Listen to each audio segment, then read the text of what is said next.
All right, let's talk about Funny Games, which has got to be the most misleading movie title of all time. The movie gaslights you into thinking you're about to watch something fun. Spoiler, it's not fun. It's 2 hours of existential dread served up by Peter and Paul. And you think, oh, look at these nice boys with biblical names. Wrong. I can only describe them as Abercrombie models from hell. First of all, Michael Haneke, however the you pronounce his name, he's a psychopath for making this. He remade his own movie just to mess with more people in a different language. Imagine being so dedicated to ruining lives that you're like, yeah, let's run it back, but this time in English. That's villain behavior.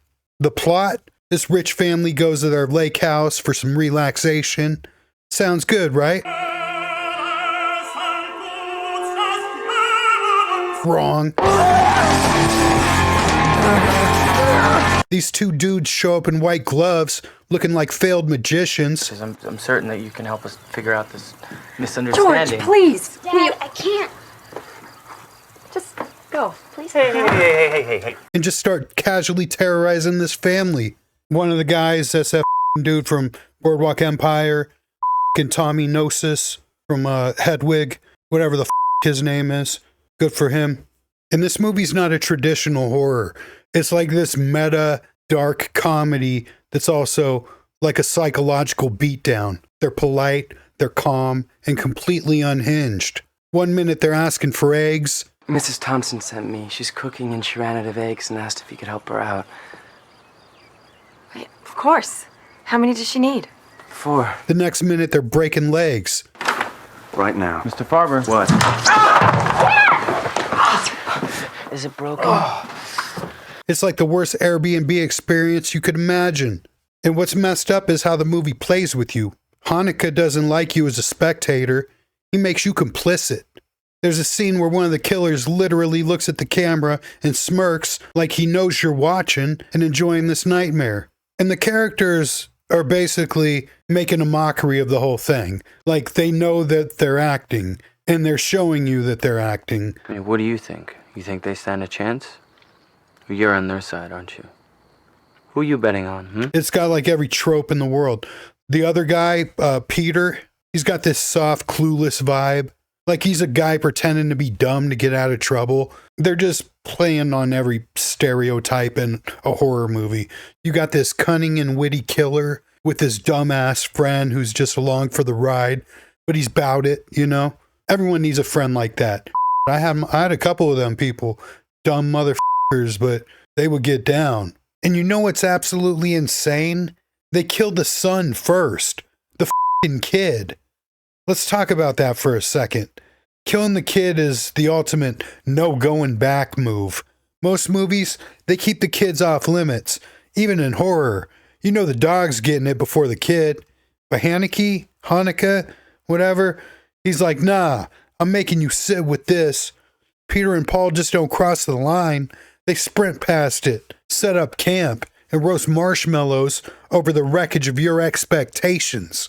And then the way it happens, it's casual. There's no big dramatic buildup, no swelling music to let you know something horrible's about to happen. 1 second, the kid's there, terrified, and then boom, they snuff him out like it's nothing. And then they just move on, like they don't even care. Does anyone want anything?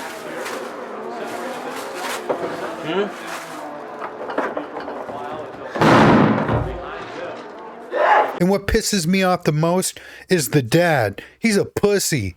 He gets whacked in the leg with a golf club and he just immediately gives up. Not to mention that there's 2 other people in the house. They outnumber these 2 pricks. You're going to have to kill my ass. I'm not just going to let you roll me over like that. I'll at least die trying to fight your ass. Please. Please. Please. But these 2 kids, Peter and Paul, are like walking, talking voids. They're not just killers. They're existential black holes dressed in white polos and khakis. They represent the complete randomness of cruelty and the way life can flip upside down for no reason other than why not? And in a weird way, I kind of relate to these guys. I feel them. The whole purposeless of life. How everything just feels pointless. I mean, I'm not trying to bring everyone down, but, you know, I feel it. And Peter and Paul don't even seem to enjoy what they're doing. It's just a game to them, a way to pass the time. And that's what makes them so terrifying. By the time the credits roll, you realize the real villain isn't Peter or Paul. It's the sheer indifference of the universe. Haneke is saying, there's no justice, no catharsis, no happy ending, just chaos and suffering. So have fun with that. Worlds, because finally there's a gap in... Now that is what I call Olympic spirit. And honestly, it works. You leave the movie feeling hollow, angry, and deeply unsettled. By the time they kill Naomi Watts' character, you're just completely indifferent to the whole thing. Like, you're like, whatever, it's might as well kill her. What else is there to live for? What's the time? After 8. Already? Ciao, Bella. And there's not even a climax with it. They just, Tommy Gnosis just casually nudges her off the boat. Like, bye-bye. And that's the end of her character. And then it's like rinse and repeat. They find another house to do it too. Sent me over because some guest dropped by and she was wondering if you could help her out with some eggs. I mean, you figured they'd be exhausted, right? You'd want like a little bit of a break between kills. You know, maybe a celebratory beer, some wings. I don't know. The last thing on my mind after killing a family would be to immediately go kill another family. I mean, give it like a week at least, right? I don't know. I've never been a serial killer, but I'd assume there's a refractory period between kills.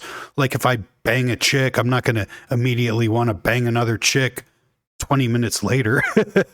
I mean, give it a couple days. But the whole movie, it's like a giant 2-hour waste of your time. It's 2 hours to realize everything means nothing. Life has no meaning. I mean, I guess if you want to get that same thrill condensed into 4 minutes, watch Mexican cartel snuff videos. Watch Funky Town Gore. Yeah, watch Funky Town Gore and then comment how I just traumatized you for the rest of your life. It's the most insane snuff video I've ever seen. That and the Ghost Rider one where they light the guy's head on fire. Yo, man, the cartel videos are probably the most insane videos you'll ever watch. I don't recommend them. But, you know, you want to watch something insane, go on bestgore.fun. But other than that, I hope you have a great day. Watch something happy after this. You know, wash the hopelessness off. Hug one of your family members. Let them know you love them. And God bless. God bless you all.